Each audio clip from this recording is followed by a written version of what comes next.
시청자 여러분 안녕하십니까? VOA 뉴스투데이 시작합니다. 마이크 폼페오 국무장관이 상원 청문회에 출석했습니다. 상원 의원들은 외교 정책을 질의하면서 북한의 지속적인 핵 개발을 지적하며 우려의 뜻을 밝혔고, 폼페오 장관은 한반도의 완전한 비핵화가 목표라는 점을 거듭 확인했습니다. 첫 소식 함지하 기자가 보도합니다.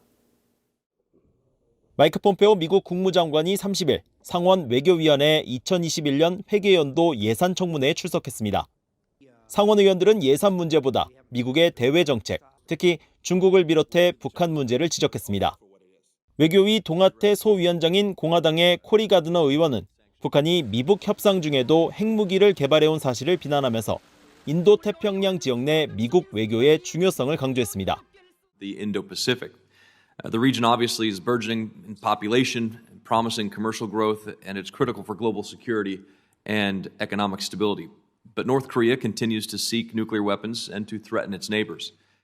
가드너 의원은 이어 인도태평양 지역의 인권과 자유에 대한 미국의 가치를 존중하는 등 장기적인 전략 실행을 위해 트럼프 행정부와 미국 의회가 단합해야 한다면서 미국 법에 명시된 것처럼 완전하고 검증 가능하며 되돌릴 수 없는 비핵화, 즉 CVID를 달성하는 노력이 포함된다고 밝혔습니다.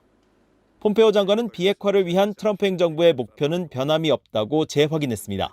The administration's goal of complete, verifiable, irreversible denuclearization of the Korean Peninsula remains. It does. Thank you.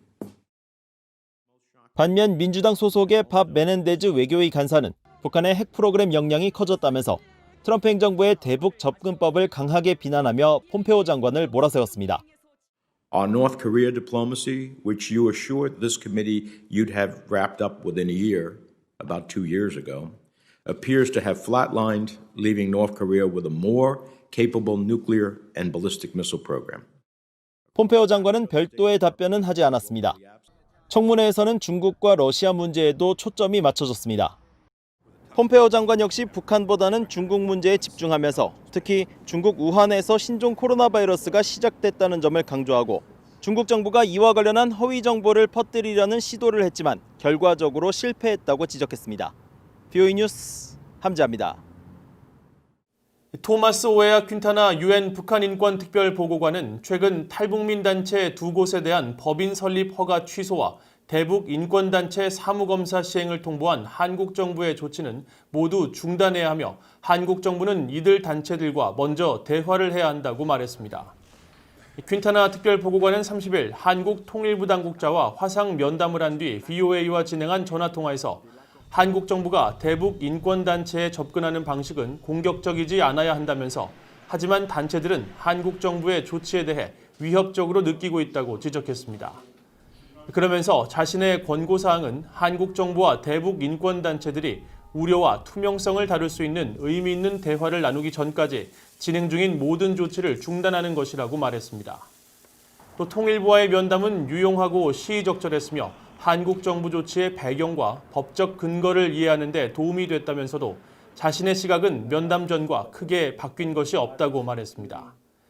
퀸타나 특별보고관은 한국 정부와 대북 인권단체들 간의 대화를 유엔이 도울 수 있다면서 서울에 있는 유엔 인권사무소가 양측의 대화 절차를 지원할 수 있다고 말했습니다. 찰스 리차드 미국 전략사령관이 동맹국들의 확신을 위해 미국의 핵 억지력 현대화가 반드시 필요하다고 밝혔습니다. 중국 등의 군사적 팽창 움직임에 대해서는 영내 견제 차원의 핵전력 보강을 강조했습니다. 김시영 기자가 취재했습니다. 찰스 리처드 미국 전략사령관은 30일 미국 공군협회 산하 미첼 연구소가 주관한 원격 토론회에 참석해 중국의 팽창과 핵전력 강화 등으로 미국은 영내에서 전례 없는 시험에 직면하고 있다고 말했습니다. 그러면서 중국은 그들이 주장해온 최소한의 억지력보다 강화된 핵전력을 보유하고 있으며 이를 바탕으로 그들의 핵 삼축 전략을 실행할 것이라고 지적했습니다. So they are about to finish building out for the first time an actual triad by adding a strategic capability to their air leg. They too have new road mobile, new silo-based, much better capabilities. I can't go into a lot of detail. 리차드 사령관은 이어 중국의 영내 핵전력 팽창 움직임 등에 대응하는 미국의 핵 억지력에 대한 동맹국들의 확신을 강조했습니다. 한국과 일본 등 영내 동맹국들에게 중국의 핵전력 팽창 움직임 등에 대응하는 미국의 억지력이 신뢰를 받을 수 있어야 한다는 것입니다. I think that has done more for non-proliferation than any other single act in history. I think it has been good for a free and open world. But to do that, you have to have capabilities such that you give your ally confidence that you're able to follow through on the commitment.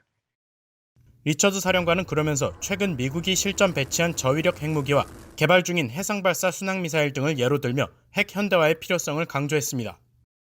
또 미군이 보유한 대륙간 탄도미사일 ICBM과 B-1, B-2 그리고 B-52 전략폭격기 그리고 콜롬비아급 전략 핵잠수함 개발 등 미군 핵 3축의 모든 방면에 대한 개선이 필요하다고 밝혔습니다. Including low-yield Alchem, the dual-capable aircraft capabilities that we have. I need those to complement, W-76-2 is just a part of that stack of capabilities.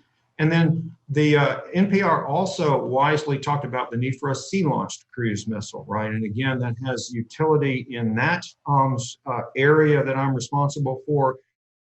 최근 남중국해 문제 등 중국과의 마찰에 대응하기 위해 동맹국들의 신뢰 유지 차원에서 기존 핵전력 개량을 통한 핵 우위 확보가 중요하다는 설명입니다. 이런 가운데 미국은 앞서 미국, 호주 외교 국방장관 회담을 통해서도 영내 동맹국들과의 관계를 강조했습니다.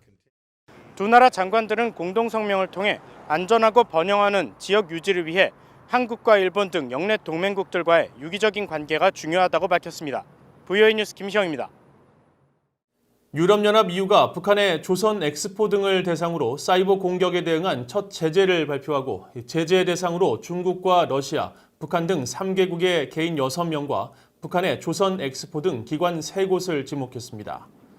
유럽연합 이사회는 30일 이 같은 내용의 관보 개재 결정문을 공개하면서 북한의 조선 엑스포 합영회사는 유럽연합에 중대한 부정적 영향을 미칠 수 있는 일련의 사이버 공격에 재정적, 기술적, 물질적 지원을 제공했을 뿐 아니라 사이버 공격 실행을 용이하게 했다며 제재의 배경을 설명했습니다. 이어 조선 엑스포 사이버 공격은 유럽연합 또는 회원국들에게 외부 위협을 제기할 뿐 아니라 제3국에도 중대한 영향을 미친다고 강조했습니다. 한편 유럽연합 이사회는 30일 개인 57명과 기관 9개를 대상으로 한 대북 독자 제재 명단을 1년간 갱신하기로 했으며 이에 따라 내년 연례 재검토 시점까지 유지될 제재 대상자들은 여행 금지와 자산 동결 등 현행 제재 조치를 계속 받게 됩니다. 한국통일부가 한국 내 민간단체가 신청한 신종 코로나 바이러스 감염증 방역 물품에 대한 반출을 승인한 것으로 알려졌습니다. 한국통일부 관계자는 30일 남북경제협력연구소가 신청한 소독약과 방호복, 진단키트 등 약 8억 원 규모의 신종 코로나 바이러스 방역 물품 반출을 승인했으며 물품 수령 주체는 공개하지 않았다고 연합뉴스 등 한국 언론들이 보도했습니다. 그동안 한국은 남북교류의 투명성 제고를 위해 북한 측 계약 주체 등을 공개해왔는데 한국통일부 관계자는 이번 비공개에 대해 북한 측과 합의서 체결 여부, 재원 확보, 수송 경로 등에 대한 요건이 갖춰졌다고 정부가 판단할 때 반출 승인을 낸다고만 설명한 것으로 전해졌습니다. 앞서 남북경제협력연구소는 유엔 안보리 대북제재위원회에 북한 평안북도 내 학교와 항구, 병원 등 공공시설에 공급하겠다며 열화상 카메라 등에 대한 제재 면제를 신청해 지난 17일 면제 승인을 받은 바 있습니다. 이상으로 VOA 뉴스투데이를 마칩니다. 시청해주신 여러분 고맙습니다.